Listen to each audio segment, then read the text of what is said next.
It's been over 2 weeks since the Russian invasion of Ukraine that began February 24th. Volodymyr Zelenskyy, the president of Ukraine, is made a hero by leading the Ukrainians to fight an asymmetric war.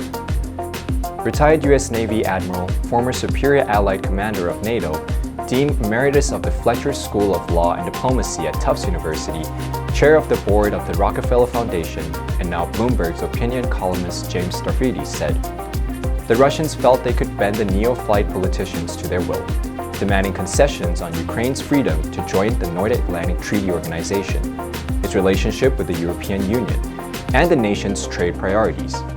But it turns out that the former TV comedian is the one truly standing up for his nation and leading an intense resistance to an overwhelming Russian invasion force."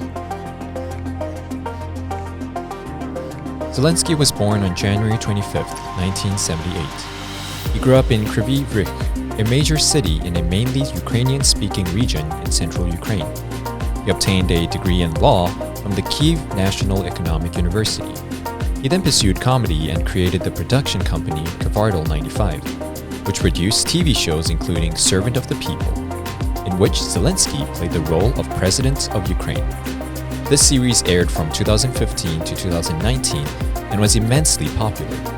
A political party bearing the same name as Servant of the People was created in March 2018 by employees of Kvartal 95.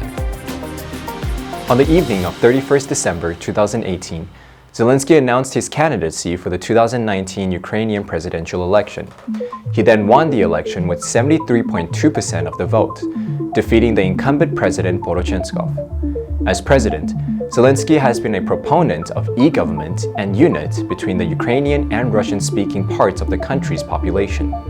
During his administration, he promised to end Ukraine's protracted conflict with Russia as part of his presidential campaign. But instead, his government faced an escalation of hostility from Russian President Putin in 2021.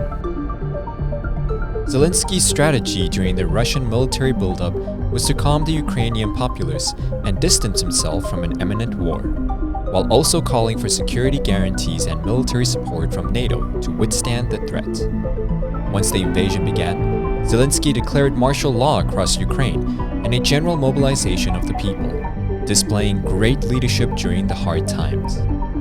When NATO nations urged him to leave Kyiv, he said, "I need ammunition, not a ride." When Moscow's propaganda machine said the Ukrainian troops would throw down their weapons, Zelenskyy warned the Russian invaders, "You will see our faces, not our backs." Under Zelenskyy's leadership, Ukrainian resistance is strong.